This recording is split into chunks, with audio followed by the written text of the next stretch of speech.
Well, you know the problem with democracy. I don't think there is any country in the world which does not call itself democratic. All countries in the world call themselves democratic. It's a matter, first, of definition, I think mainly of definition and of what we regard to be the essentials of democracy. We certainly ourselves regard ourselves as democratic.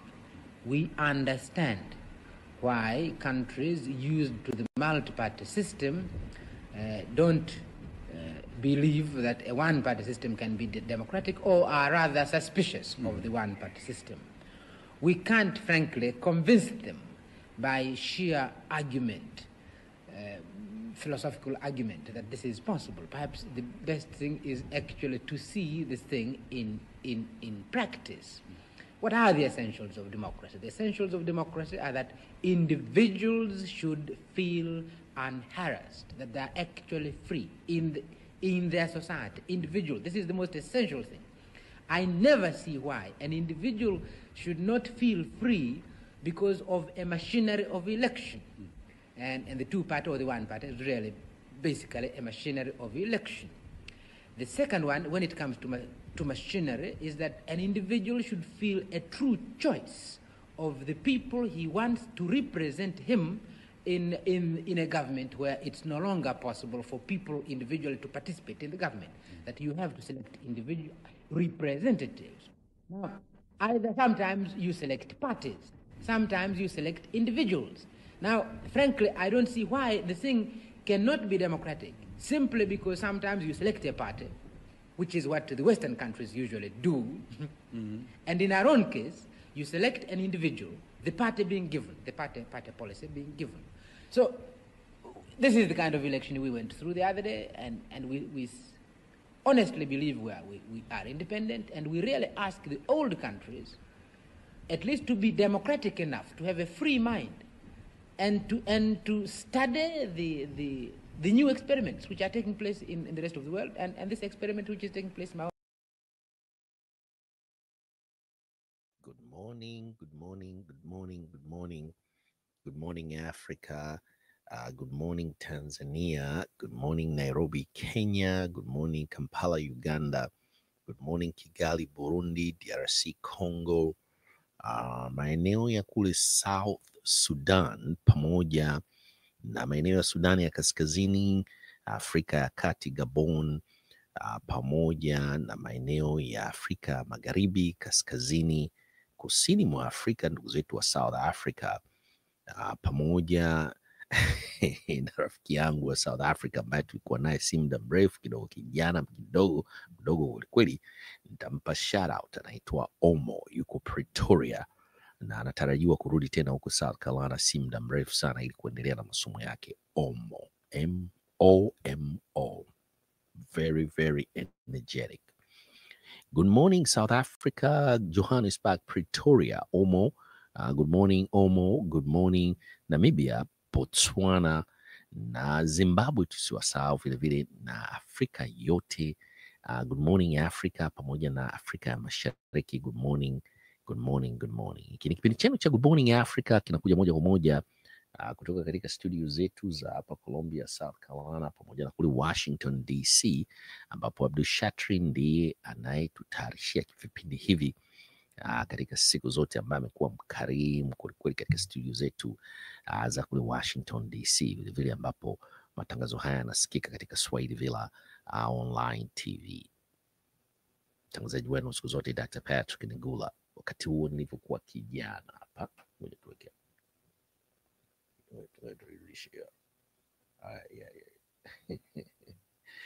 nilivyokuwa kijana nilipata bahati ya kuongea na wakili huyu wa kimataifa wa Tundu Lissu, huyu Robert Amsterdam. Nafikiri tunafanya mpango arudi, tumrudishe tena hapa tuongee naye tupate update kitu gani kinaendelea. Robert Amsterdam huyo kama unavyoona, tutamleta muda siku yoyote ile, lakini katika kipindi hiki cha leo tulifanya naye mazungumzo mwaka 2021, Robert Amsterdam. Nafikiri ilikuwa ni mwezi wa 8 kama sikosei hivi. Picha hiyo inaonekana niko kijana kwelikweli. Imagine miaka 4 iliyopita. Kama inabidi kwenda tukanyoe kidogo, get haircut ili turudi tena katika ile hali kama mwaka 2021 ambapo tulikuwa tukiongea na Robert Amsterdam. Robert Amsterdam tutamleta tena hapa kuzungumzia masuala haya ya democracy, lakini katika kipindi hiki cha leo Robert Amsterdam huyu tutajikumbushia yale ambayo yalikuwa yakitokea mwaka 2021 chini ya Rais Samia Suluhu Hassan na Chama cha Mapinduzi dhidi ya mwenyekiti wa Chama cha Demokrasia na Maendeleo Chadema, Mheshimiwa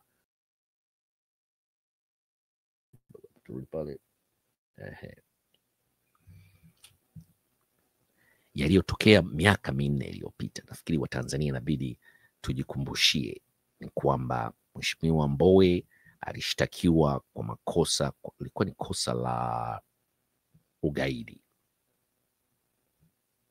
na hili la leo hili la mwenyekiti wa Chama cha Demokrasia na Maendeleo Chadema Tundu Lissu ni ugaidi. La aliyekuwa mwenyekiti wa Chama cha Demokrasia na Maendeleo Chadema wakati huo mwaka 2021 Mheshimiwa Freeman Aikael Mbowe alishtakiwa kwa kosa la ugaidi lililotengenezwa. Na sasa hivi kipindi hiki mwaka huu 2025 wamekuja tena na mashtaka dhidi ya mwenyekiti wa Chama cha Demokrasia na Maendeleo Chadema Tundu Lissu dhidi ya uhaini. Sasa hatujui Heche watampa shtaka gani, pamoja na John Mnyika na viongozi wote wa secretariat ya Chadema pamoja na wajumbe wa kamati kuu ya Chadema, kwa sababu tunaelekea kwenye uchaguzi, na hii kwa taarifa zetu za karibu kabisa ambazo zinatuonyesha kwamba wana mpango wa kuwafungulia mashtaka viongozi wote wa Chadema, kuwaweka ndani wakati wao wakiendelea na zoezi la uchaguzi.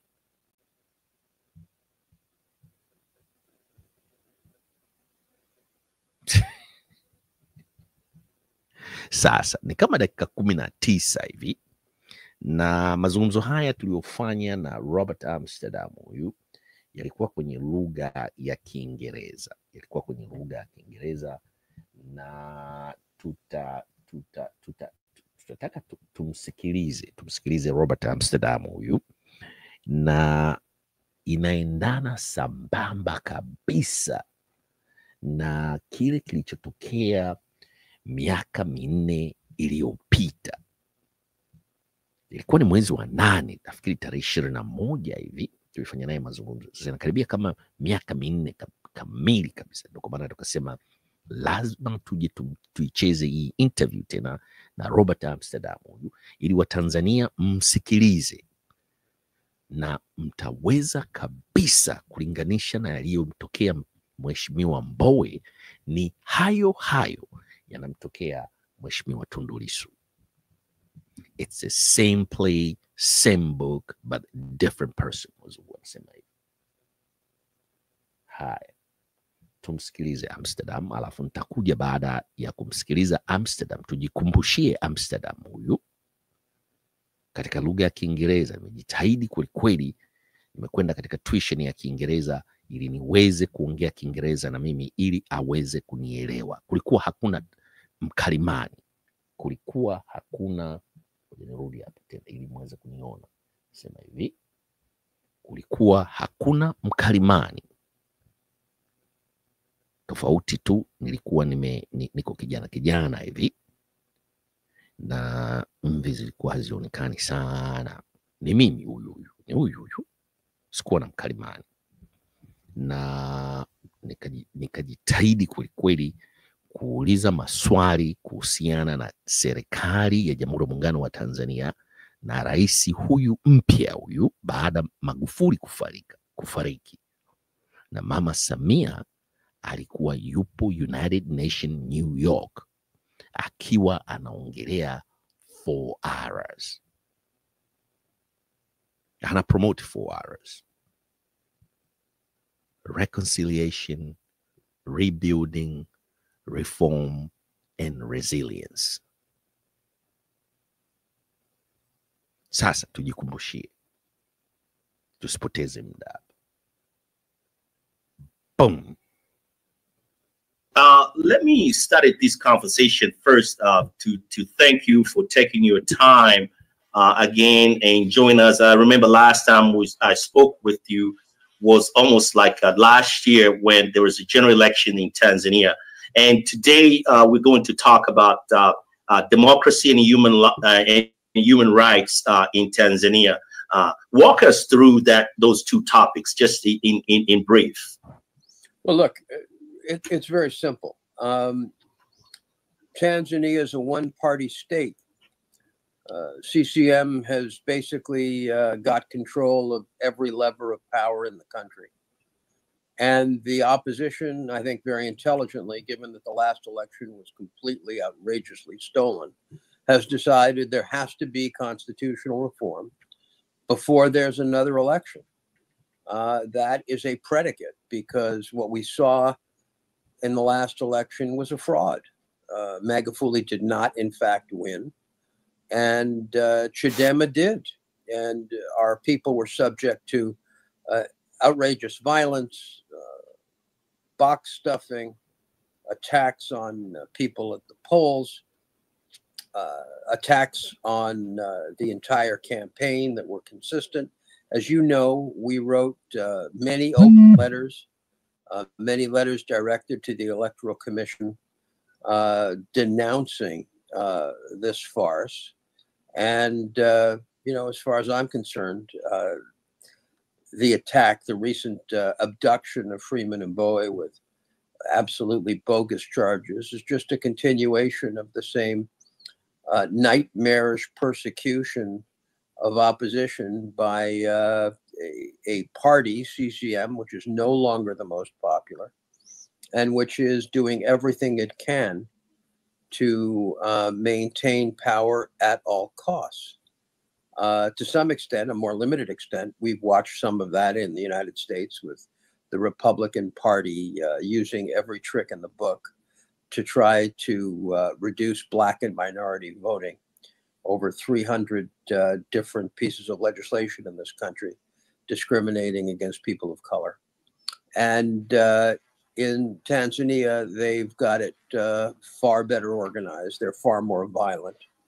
And, really what they've done in the case of Freeman Mbowe is essentially set up an African Gestapo, not that dissimilar from Museveni's Uganda, where they're just picking people off the streets.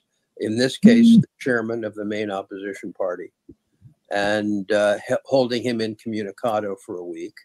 And Tanzania was recently sanctioned by the UN for their use of non-bailable offenses. So it's a tragedy unfolding in Tanzania, and all of the reputation laundering that they're trying to do is not going to help them a great deal. So you have touched a very sensitive issues with respect to the Chadema chairman, who's in jail now and has been charged with the seriously charges as you have described. So my questions to you is, this is just a follow-up question. What do you think why Tanzanians has been given this free pass for so decades within the international community? Well, look, Tanzania has an important record of governance under its leader in independence. It had some very unique revolutionary governance practices, and it has always been seen as something of a safe harbor. And I think what's unfortunately happened is, as CCM has had to deal with its loss of legitimacy over the last number of elections, they've started to use the most harsh tactics. I mean, they almost killed Tundu Lissu. They shot him 16 times. It's by the grace of God he's still alive. And now they've abducted Freeman Mbowe and charged him with bogus charges that don't pass any smell test anywhere. And, our hope is that given the reputation laundering they're trying to do in the West, that they may find a way out of this this puzzle that they've set up with Mbowe, where they're pursuing bogus charges in a Russian or Soviet style way. And that is not going to inure to their benefit. I mean, they're trying desperately to get U.S. assistance. There's a lot of worries about the insurgency in Mozambique creeping into Tanzania. Some of the jihadists in Mozambique are Tanzanians. So they're going to try to look, smell, and walk as if they've got a democracy, even though those of us who are closer to the situation know that they are a morally bankrupt one-party state. And, the new leader is to some extent a victim of these charges, because these charges really were a contract order made by Magufuli before his death. This is Magufuli reaching out from the grave. And the question is whether the new leader is going to allow this to taint her years in power, or whether she's going to try to seek a way to avert this, because I think this case would be a disaster for the country. Well, let me ask you a follow-up question. And since you're an attorney, and then there's a news surface on the social media with respect to your company or yourself to be part of the very selected attorneys who are going to representing Freeman Mbowe. Walk us through how are you going to participate as a part of the team that will join the rest of the attorneys in Tanzania? Well, firstly, the Tanzanian attorneys are a lot smarter than I am, and I'm not going to impose my views on them in terms of the domestic fight. We're going to engage in attempts to get some of the UN rapporteurs and perhaps the working group on arbitrary detention involved. I am hoping to get to Tanzania. Right now, I'm banned from the country. We'll see if I'll be allowed in. I'd like to obviously sit down with my colleagues and talk to them and share ideas, but we have very senior, highly competent counsel working in a very difficult environment. Let's be frank, Tanzania has disbarred one of the world's leading barristers for absolutely political reasons, as well as attacking her office with a firebomb. So, what we can do outside of Tanzania that could be helpful to Freeman, we will absolutely do. So let me shift these conversations to here in America now. As you know, that the United Nations, they have, I think it's a 76th UN General meeting in New York.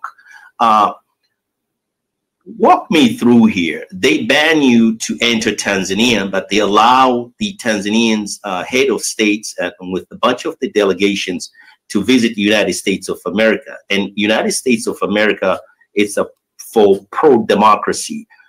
What is your opinion with respect to that? Well, look, there's no issue under the UN Charter and under American practice. All world leaders are allowed at the UN. And in fact, Tanzania has a prominent role at UNGA in this session. Whether Tanzania deserves that role is a question I think has to be asked. But they're there, and to some extent, the more we can shine a light on the country, the better. But we welcome the new leader here. We hope that there will be peaceful protests here concerning what's happened to Mr. Mbowe, and we hope that she will listen, and more importantly, that the thugs in Chadema who are pursuing the Magufuli line will understand the costs of their illegal and indeed criminal behavior. So what kind of message are you sending to U.S. Secretary of State with respect to what's going on in Tanzania as we speak? Well, look, directly and indirectly, we're asking the Americans to not be blinded by solely issues of the insurgency in Mozambique, and to place pressure on their friends in Tanzania to free Mbowe. So, there has been a recent trip by Victoria Nuland to certain countries in Africa, and we want to make sure that their focus just isn't anti-terror, but also pro-rule of law. So you have touched the issues of the terrorism in Tanzania, and recently the American corporate media was in Tanzania, taped a documentary about the Tanzania, and the leader of the opposition party has been charged with the terrorist charges. So what is the connection here? Do you see there's a disconnect between the corporate American media, or walk us through here? Well, I don't think it's a disconnect. I think the more Americans and others travel to Tanzania, the more susceptible the Tanzanians become to foreign pressure. So we will welcome that. I have no problem with it. I'm not one of these people. I have fought against sanctions all my life, outside of selected, targeted sanctions against individuals who engage in torture and breach of rule of law. And, from my standpoint, the more Tanzania is integrated into the world community, the more the illegality of what they're doing to people like Mr. Mbowe and what they've done to Tundu Lissu, the more that rings hollow in the international community. So we know exactly what happened to Tundu Lissu and also to Mr. Mbowe at this time, but we haven't heard or hear of any sanctions that has been put towards the Tanzanian government.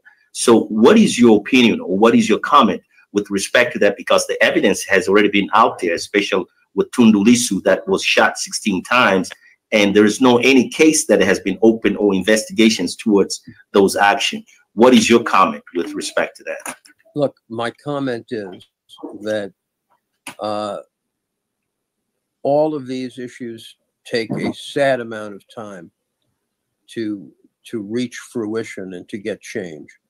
And there is very little that can be done to speed it up, short of mass protests, which have not occurred in Tanzania and may not be likely to occur. I think it will be the condemnation of the international community through international voices, the rapporteurs, the UN Working Group on Arbitrary Detention, and hopefully even the highest court in Tanzania. Remember, Mr. Mbowe was freed after a prior decision of the courts held that the lower courts had not followed the law. So there is still hope, and as I said, I have full confidence in the highly qualified local team. There is still hope for some possible justice at the highest levels, although again, CCM has attacked the judiciary. CCM, as you know, has engaged in wholesale changes to the laws. CCM has engaged in pushing an extension of non-bailable offenses, which the working group just in the last month has held to be a violation of human rights. So all of these issues, need to be addressed in proper forums. You have touched a lot about or talks about a lot of CCM a few minutes ago. So why do you think the CCM administration has been giving a free pass for decades and nothing has been taken or any action has been taken against CCM? Giving an example, what happened in Libya or in Egypt. What is your comment? We don't want a repeat of what happened in Libya. Mm-hmm. I think the issue, very frankly, is the United States and the West places stability in African countries above almost every other principle. And until there's mass demonstrations and until instability occurs, from an American perspective, they're willing to sell arms. They're willing to do whatever is necessary because they view Africa as a security zone. They would sooner fight terrorists in Mozambique or southern Tanzania than they would in the Bronx. So sadly, that security narrative has covered a lot of American focus in Africa, and you know, our hope was that that would change under the present administration, but so far we haven't seen a lot to encourage us. President administrations pretty much they're here at the United Nations meeting, starting from the foreign minister or secretary of state of Tanzania. She's in New York, and also the president of Tanzania. She's in New York too. So my question to you is: your office is think about making an appointment and have even a Zoom meeting with them to start the negotiations? We've requested that. Mm-hmm. We requested that last week. We haven't been honored with an invitation as of yet, and we'll see. But we certainly have requested it. And again, this is an administration in Tanzania that has just achieved a lot of visibility at UNGA, and freeing Mr. Mbowe is probably not number one on their list yet, and let's hope at some point it gets there. So what is your last word now with respect to the development of the geopolitical issues or concerns in Tanzania? Keep in mind that the Tanzanian president is here in the United States of America, accompanied by the delegation of his foreign minister. What is your last word with respect to that? Look, you know, my feeling is that what's happened with respect to the opposition is outrageous. It demonstrates fear, not power. And, you know, I see on the screen that you talk about Zambia. We'll get to that. Zambia is an example for the CCM to deal with caution. What happened in Zambia was young people in numbers no one ever anticipated took to the polls and demanded change. And we've been involved in Zambia for many, many years, having represented President Banda years ago. And I will tell you, no one expected the outcome. Not President Lungu, no one. And, you know, my hope is that we will see more of these surprises in Africa, and that the present CCM government will understand that long-term, by depriving the younger generation of hope and freedom, they will be the losers. President Biden echo exactly what you have alluded here a few minutes ago about Zambia with respect to the 2021 post-election. Do you think the same thing will replicate it in a part of the Africa or in Tanzania, maybe in 2025 general election? Well, if we have to wait that long, yes, I do. And I think it will happen in Uganda with Bobi Wine. I think it will happen because the younger generation, the demographics are there. CCM can't change the demographics. We have a younger and younger voting base who are going to demand change, and they're going to demand freedom. So I think there's only so long the older folks are going to be able to keep their hands on the throats of the younger generation. So what kind of message are you sending now to President Samia and the Tanzania just in general? That time is not on their side, and that if they're really trying to reset after the horror of Mr. Magufuli, as they've done with COVID, they need to do the same thing when it comes to changing the Constitution and restructuring the government so that actually the voices of the people can be heard. Thank you, Mr. Robert Amsterdam, for taking your time again, speaking with American Swahili News and Swahiliville Online TV. Thank you again for coming to the show. Our pleasure. Thanks so much. Oh, boy. Hi. karibia dakika 19 na ukipay attention katika mazungumzo yetu mwishoni hapo, ambapo tulikuwa tunazungumzia mwaka huu, miaka 4 nyuma iliyopita, tunaangalia mwaka huu wa 2025 na nini projection yake ya Robert Amsterdam kuhusiana na hii general election ya 2025 na Watanzania kwa ujumla. Amegusia vijana wako wengi na akatolea mfano wa Zambia. Ni kitu gani kilitokea? Sasa swali tujiulize Watanzania, hususan hawa vijana wa Tanzania, je, wako tayari kuleta mabadiliko mwaka huu wa 2025? Mahojiano haya tuliyafanya mwaka 2021 mwezi wa 8 tarehe 21 hivi kama sikosei.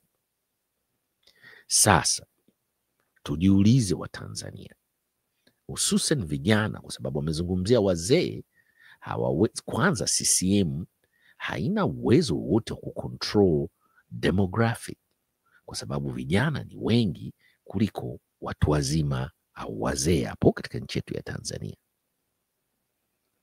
Na akatolea huo mfano wa Zambia. Kilichotokea Zambia, vijana ni wengi kuliko watu wazima na wazee, na vijana ndio walijitokeza kwa wingi kwelikweli kwenda kupiga kura. Lakini katika swala la kupiga kura katika nchi yetu ya Tanzania, kuna sababu ambazo tunaweza tukasema kwamba chama hiki cha Demokrasia na Maendeleo, Chadema, ndio kwa maana kinasema no reform, no election.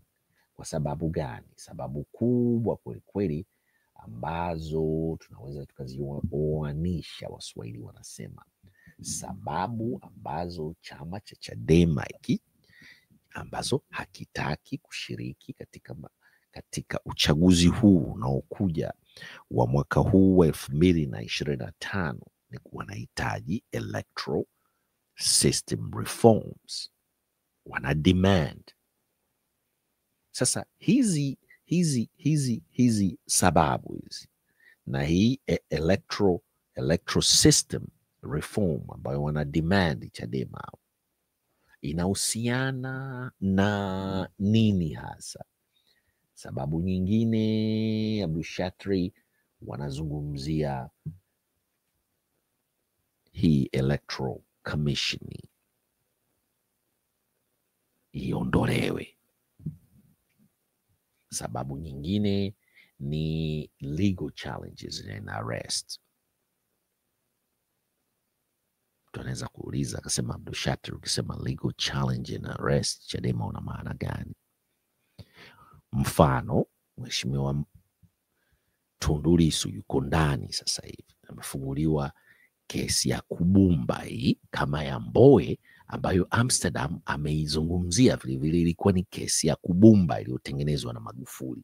Samia naye amemtengenezea kesi Mheshimiwa Tundu Lissu vile vile, kama Amsterdam walivyozungumzia kesi ya Robert Amsterdam, huyu ambaye tulimaliza kumweka hapa kumsikiliza tena, kujikumbusha alichokiongea miaka 4 iliyopita dhidi ya Mheshimiwa Freeman Aikaboy. Na sasa hivi kuna hii Samia Suluhu Hassan amemfungulia kesi Mheshimiwa Tundu Lissu. Ndio maana tunasema legal challenges and arrest. Amani Golugwa, huyu naibu katibu mkuu wa Chadema, alizuiliwa na kukamatwa wakati Nyerere International Airport katika jiji la Dar es Salaam akielekea Brussels, nafikiri kwenye kuhudhuria vikao vyao vya uongozi na kichama. Na wengine wengi katika mlolongo, viongozi wa Chadema ambao walizuiliwa mipakani au walizuiliwa airport. Hiyo nyingine vile vile ni sababu ya kuhitaji au kutokushiriki katika uchaguzi mkuu unaokuja wa mwaka huu. Abdushatri, sababu nyingine ni nini tena? Hebu tuende hapa tuiangalie, ambayo tumeiandika hapa. ni hii hapo, internal party debate dhidi ya wale G55 ambao wamehamia Chauma. Msuguano na migongano inayoendelea ndani ya chama cha demokrasia na maendeleo Chadema. Haya, mmemsikia Amsterdam miaka 4 iliyopita. Sasa Robert Amsterdam huyu wa miaka 4 iliyopita, hapa katika American Swahili News pamoja na Swahili Villa Online TV tunamleta tena mwaka huu wa 2025 aje atuambie na azungumze na Watanzania na watu duniani ni kitu gani sasa kinatakiwa kifanyike Tanzania, kwa sababu tulizungumza miaka 4 iliyopita wakati Samia Suluhu Hassan na Magufuli alivyokuwa rais wa Jamhuri ya Muungano wa Tanzania kabla hajafariki, mambo ni yale yale. Uchaguzi wa mwaka 2020 uliofanyika, mambo ni yale yale. 2024, 2025 tunamleta tena Robert Amsterdam nao katika sakata hili la Tundu Lissu. Tulimleta wakati wa sakata la Mheshimiwa Freeman Aika Mbowe, tunamleta katika hili sakata la Tundu Lissu, na kwa sababu ni wakili wa kimataifa wa Tundu Lissu, tegeni masikio, tutawaambieni tarehe, muda na wakati Robert Amsterdam atakuja kuunguruma hapa.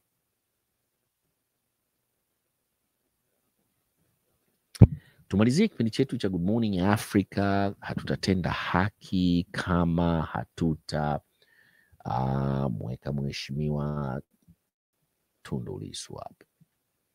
Tunasema kwamba free Tundu Lissu now. Haihusiani kabisa na free Tundu Lissu, tuitoe internal party debate. Vilevile tunasema ya kwamba, tunasema nini? Tunaulizia Mdude Nyangali yuko wapi? Tunarudi pale pale, Mdude Nyangali yupo wapi?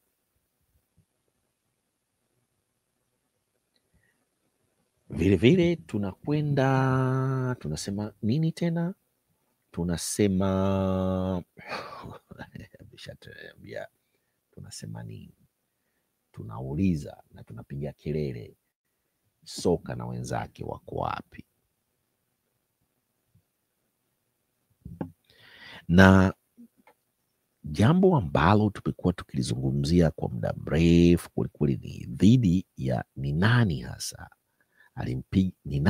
alimteka katika basi la abiria mchana kweupe marehemu Ali Mohamed Kibao na kwenda kumtesa, kumuua na kumtupa mwili wake kama sio binadamu. Ni nani huyo alifanya vitendo hivi? Tunamuuliza rais wetu mpendwa, kama anavyoitwa Mama Samia Suluhu Hassan.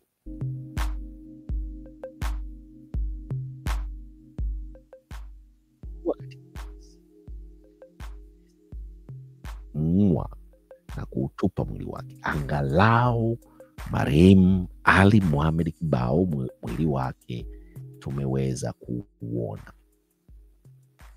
Mwingine ambaye tunataka kujua ni nani hasa alitaka kumuua. Ngoja kidogo hapa, ni nani huyu aliyetaka kumuua Padri Charles Kitima? Ni nani? Ngoja tuiondoe. Ni nani alitaka kumuua Father Charles Kitima na kesi yake imefikia wapi? Vile vile na kesi ya ndugu yetu marehemu Ali Mohamed Kibao, kesi zao zimefikia wapi? Bila kusahau, bado tunauliza maswali mengi kwelikweli, tunahitaji majibu kutoka kwa amiri jeshi mkuu Mama Samia Suluhu Hassan. Beni saa 8 yuko wapi?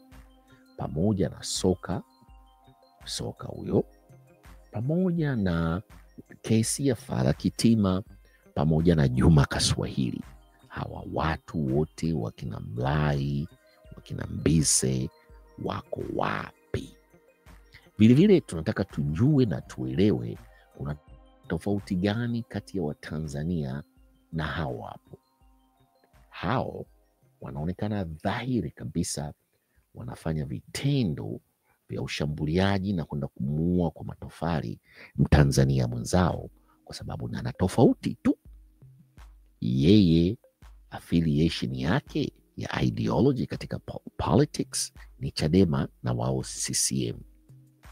Kwa hiyo basi tunaweza tukaona kuoanisha kitendo hicho cha hao tuliowaweka katika hiyo picha kinafanana au ndio wao waliotenda dhidi ya kuchukua uhai wa ndugu yetu mpendwa, babu yetu, baba, mjomba, kaka yetu na kiongozi katika jamii na jumuiya na chama cha kisiasa, pamoja aliyetumikia jeshi letu la wananchi Tanzania, marehemu Ali Mohamed Kibao. Tunataka tujue ndugu yetu mpendwa yuko wapi, ni nani alichukua uhai wake, na mpaka leo hii hatujui kesi yake imefikia wapi. Vilevile Beni Sanane huyu na huyu hapa Soka, hawa wote hatujui kitu gani kimetokea dhidi yao, pamoja na Father Kitima. Kwa hiyo tunakamilisha kipindi chetu cha Good Morning Africa. Tusimsahau vilevile Juma Kaswahili, Mdude Nyangari, huyu naye mpaka leo hii hatujui hatima yake, yuko wapi, hai au amekwisha fariki. Soka na wenzake, Beni Sanane, Juma Kaswahili, Azori Gwanda, Alfonso Mawazo na wengine wote wa Tanzania, ambao wote sisi ni wa Tanzania. Kwa hiyo basi tunamuomba Mama Samia Suluhu Hassan atuambie ni wakina nani hawa wanafanya hivi vitendo. Kwa hiyo kwa sababu anaomba kurudi tena madarakani miaka 5 kama wanavyodai wao wanatiki.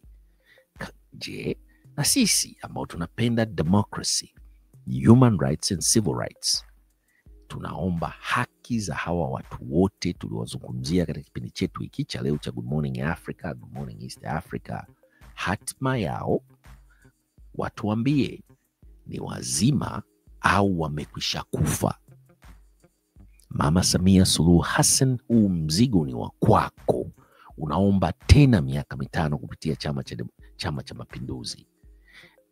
Chadema wao wamesema basi, wanakaa pembeni, lakini maombi yetu sisi wa Tanzania ambao tunapigania human rights and civil rights and democracy, tunaomba haki ya hawa wa Tanzania na hitma yake ijulikane.